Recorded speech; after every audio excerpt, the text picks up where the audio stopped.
Vivian, how many years have you been in Waterford? I know you were born here, so you've been here the whole time?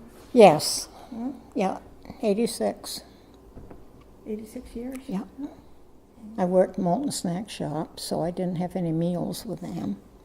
You what? You worked? Moulton Snack Shop. Oh, Moultons Yeah, Snack Shop? up on Main Street. Oh, all right. Yeah, Yeah. So you ate all your meals there that you didn't eat at school? that's right. Yeah, I didn't eat any at school Yeah. during high school. Oh, really? Yeah, and I was supposed to get just 2 meals from Moulton's. After I'd been there for a little, because I worked for them. And after I'd been there for not even a week, Mr. Moulton says, "You can have your 3rd meal here too if you want." They were awful good to me. There was a man and his wife, Ma and Pa Moulton. When you were first married, where did you live? Did you live We on a farm? had an apartment for a short time. Then my father died we were married in September. My father died in February, and we moved up to the farm for my husband to work with my brother. So your brother was the one that had to take over the farm? Yes. Yeah. And then in 52, we bought a house down near Passumpsic, but it was still in Waterford on Route 5. And Russ was at that point working the corner garage for Pat's department. So, And the corner garage was where? the corner garage where off in Hastings Hill and Railroad Street. Can't remember who owns it now. It's gone. Oh, it went through a slew of. Yeah. Yeah. Did your mother work off the farm? Or No, she just did the meals and meals kept the house. raising the family? Yeah. Yeah. Yeah. Did you and your husband participate in like town government or Russell was selectman for 12 years. 12 years? Yeah. And I helped with the school and the PTA. What was it like for him to be in politics? It was okay until the state stepped in.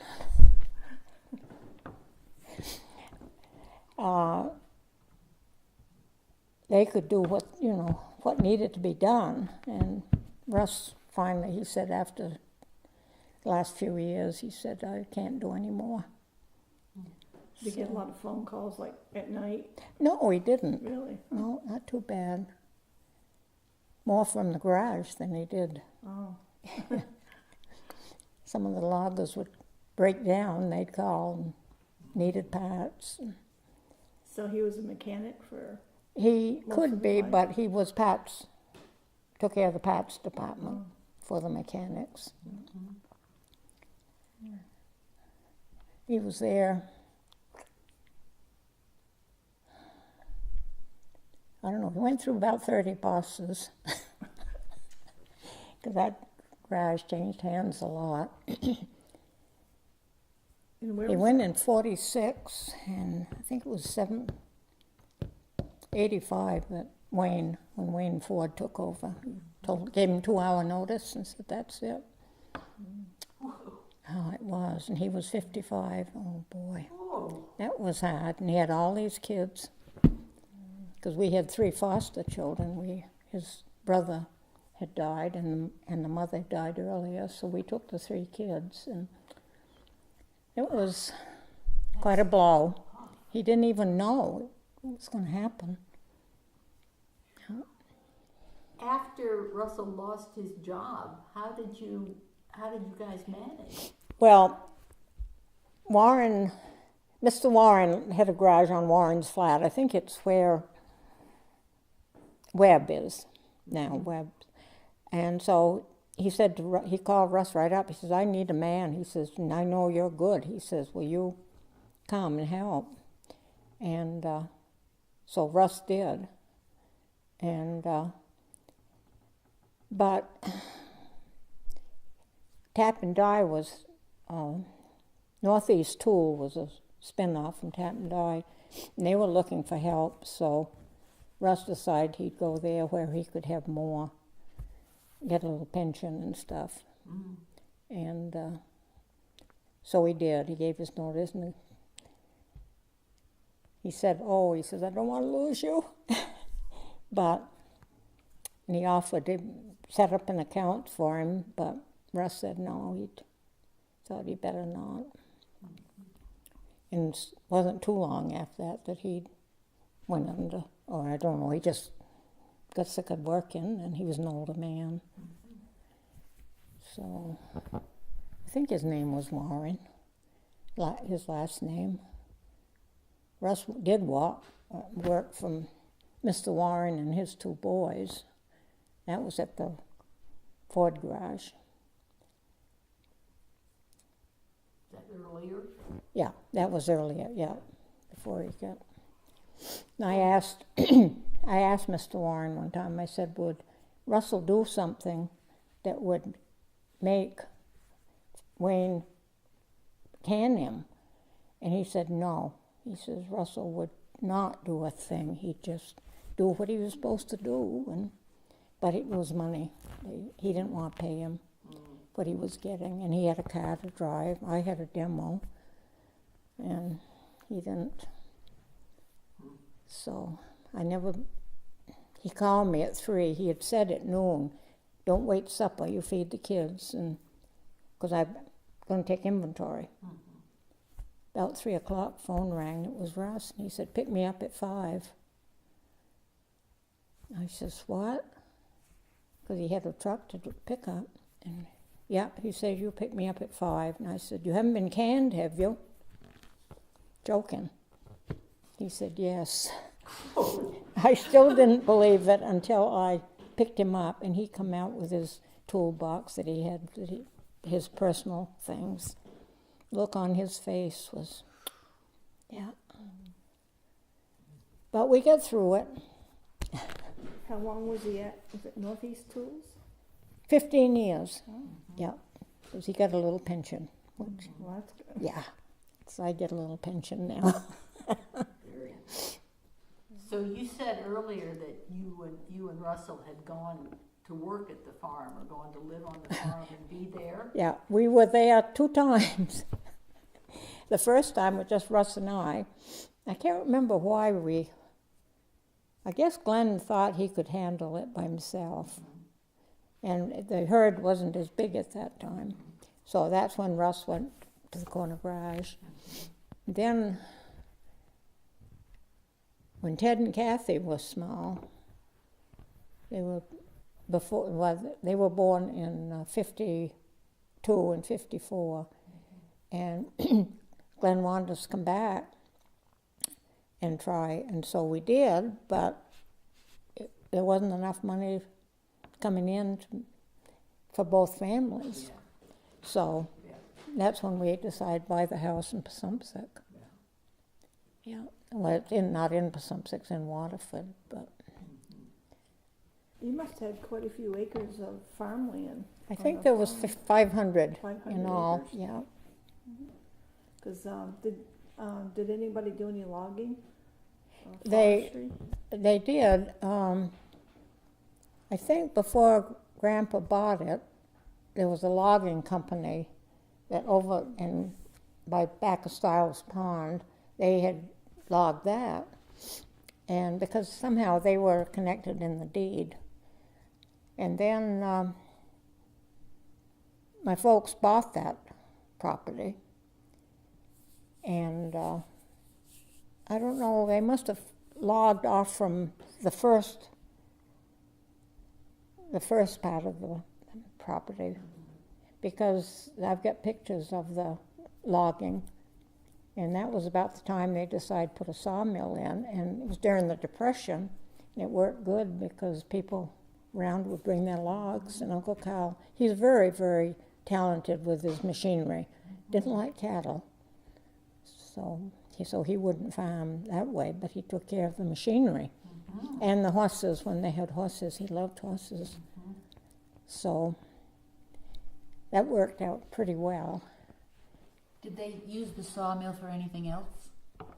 Make cider. All right. And of course, some of it, that my mom would say, I'm having my vinegar. If you don't have your yeah, cider. Yeah. So did you have an apple orchard? They just got wild apples all over where there was trees. Yeah. Some years were good and some weren't.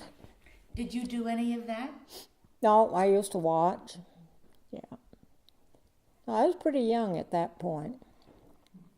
Did they do any maple sugaring? Oh, that kept them going during the Depression. Yeah. They had a big sugar orchard. And Uncle Carl there again, he would drive the horses, and brother Glenn would gather, and my father would boil. And I remember one time I was going in front of the horses, coming down the road, Slate Ledge Road, and it was quite a hill, and I slipped and I fell right in front of those. I looked up, and there that big old white horse stood, and I thought, oh my goodness. Uncle Cal, yeah. And Uncle Cal just pulled back and said, whoa. They stopped just like that. Yeah. When did you have a car or a truck then on the farm? I can't remember going anywhere with horses. Oh. So, and that's another thing. Uncle Cal was so mechanical that if anything new came out, yeah. And my father had a motorcycle. And I've got a picture of him, and my mother wrote on it, she wasn't in it, Maud Gray. I don't know who Maud was, but somebody he was going with, apparently. And so I remember going to school with a car, and Uncle Cal, the town paid him to take the kids in our area to school. Mm-hmm. So, what about gasoline in those days? They had their own gasoline pump. Yeah. Whoa. That's another thing. My uncle was very, very good at, anything come out, he had it. And during the Depression, it worked good because their farm machinery, there was machinery for farming, so they were not Depression so much as the war. Gasoline was rationed, but we always had plenty. We could use it we only went down once a week, got groceries. Big trucks come and bring the gasoline to your Yep. tank? Yeah, it was a big tank. It was up in the field. I don't know where it is now, I guess. But back in the old days, they didn't think about leaks and stuff. Did they ever quarry slate from? Oh, that's another thing. They quarried slate. Oh. Yeah. So we never was during the Depression like some people, because we had the slate and the sugaring. I remember when maple syrup went from $2 a gallon to $3, and my father was ecstatic. Oh, he was so happy. Oh, that was really.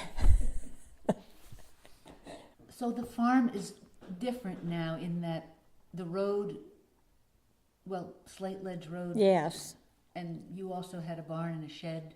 Yes, burned. that connected to the house. There again, if the whole place would have gone, if it hadn't been for the fire hoses, and we were gone. Russ and I had gone over to Maine because I had to get away because there were so many kids.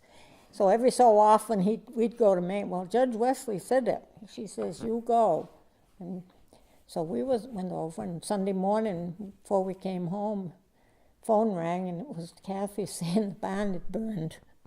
Whoa. And if Stephen, he might have been in high school, but he would go out every week, and Saturday he'd go out with his father and start the engine. The old fire, it was an old gasoline engine. Now you thought, why are they starting that every week? Made an awful racket. So, but it's a darn good thing he knew how to do it, because he started it, he got the hoses going. And when Hubert Simons, the fire chief from St. J, come around the corner, he's, oh my God, that whole place is going. But when he got around, he saw the water hoses. He kept it under control until. Boy. So those hoses were your hoses, not the fire department? Yeah, we had the fire department, I think was going to get a new engine, so we bought that from them, and the hoses I think we got from them. So we had everything. You had your pond. Yeah, that's when they put those 3 ponds in, and was one of them, the back one by the house, was for that protection. And there again, my uncle, Carl. yeah, Huh? he thought of these things, He didn't work hard,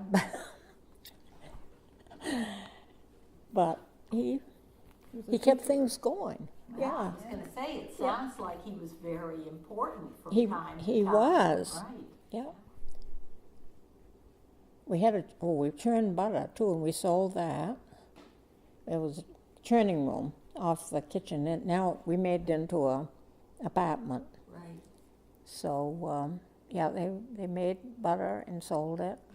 Mom, one year, well, more than 1 year, they had lumbered over on the Hovey place, we called it. That's over back, facing hers. And Mom would go over, she and Mrs. Hooley, who lived neighbor, they'd pick raspberries, and she'd take them down. That's how we kids got our shoes.